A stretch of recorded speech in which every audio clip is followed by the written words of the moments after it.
All right. So, what have I learned so far in finance class? So, the first thing I want to talk about is that student adequacy target. So, the idea that we're going to put a dollar amount on how much it costs to educate a kid. So, it's a really interesting thing, and I think you got to be very careful to make sure that it's reasonable. If you're going to put something so important, if you're going to quantify something so important, it needs to be reasonable. And I think it's pretty ridiculous that it's 6,313. What would be a better way to handle that, I feel like, would be to pick a number that makes sense, and then just be honest with where you're going to be able to get with that. So, 10, 12,000, those kind of things make sense. 6,000 does not make sense. So, all right. So the next thing that's in there is that ADA, and so this is the This is how much kids are coming to school. Is kind of how I understand this. And again, another very interesting number, because we've been fighting so hard with this in our school district, or in our school. So I was part of a group called the Student Support Team, and that group was trying to meet some of our most in-need students and help them. And what kind of happened is we just got slammed. There was about 350 kids that we took on before we had to stop taking kids, because it seems like there's so much addiction issues. There's parents that are not taking care of their kids. There's so much. And seeing that the amount of money we get as a district is dependent on that,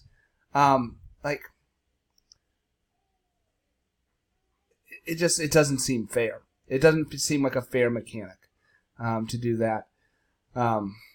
Again, I guess it's unfair of me to say that that's not fair without giving some sort of solution. But in that dollar value modifier here, it seems like it should take into account some of the struggles that different districts are dealing with, and really try and make that more fair. Yeah, again, I'm not sure quite where I'm at on it. I'm still thinking about that one, but it's to have the amount of need we have and know that we're being penalized by the amount of need we have. It's really it kind of kicks you in the butt a little bit. So, gotcha. So the next little thing, the local effort. So I met with my CFO today, and the way this sounded in class was that based off your taxes, you're going to actually lose how much money you get in the state. And I actually see that local effort in the calculation sheet. But my CFO today made it sound like it wasn't a dollar per dollar sort of thing. So I'm still a little confused, I think, with local effort and how that plays into it. And really that affects my decisions on how much do I push for taxes or bond issues? How am I supporting our district? How am I communicating that to parents and students that we need more resources to help our students? And this is how this is going to do it. So, yeah. And then the hold harmless is just basically districts don't go below a certain level.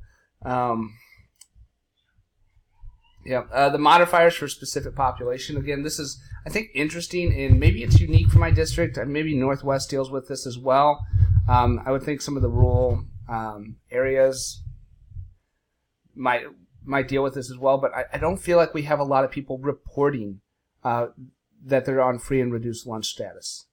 And knowing that we're hurting, I understand people don't want to ask for help, but it's actually hurting our community for you not to accurately report financially where you are, and then even just the kind of audacity to even say like that statement sounds so completely wrong. Like, you have to admit that you're poor so your district can have more money to be able to help you because you're poor.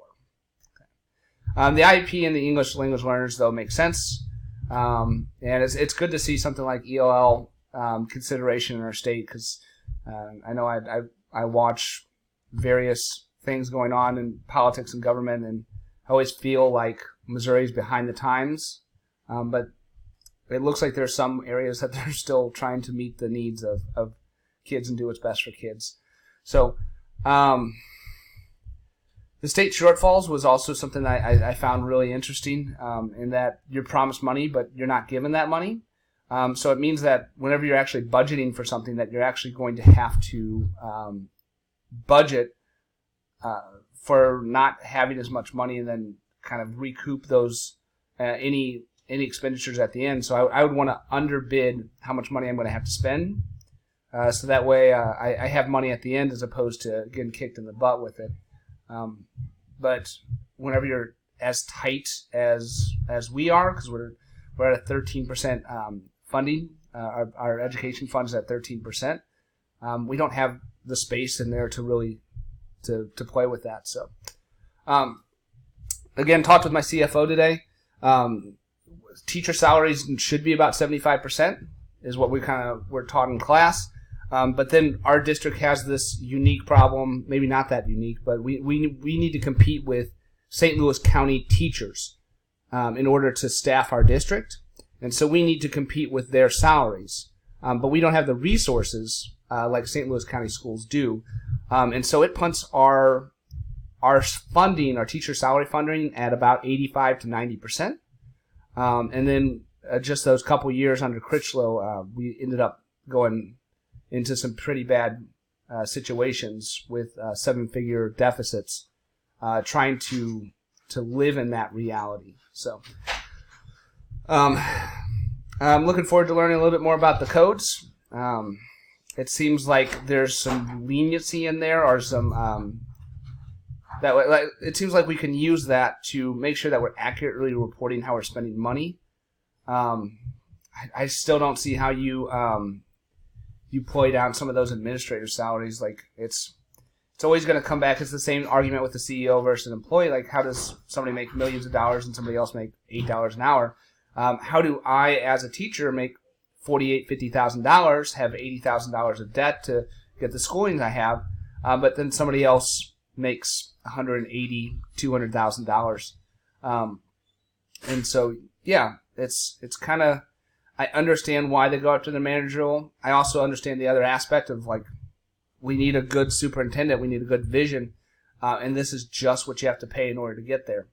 So, anyway, that is my summary. I hope that makes sense. If you have any questions or anything, just feel free to let me know.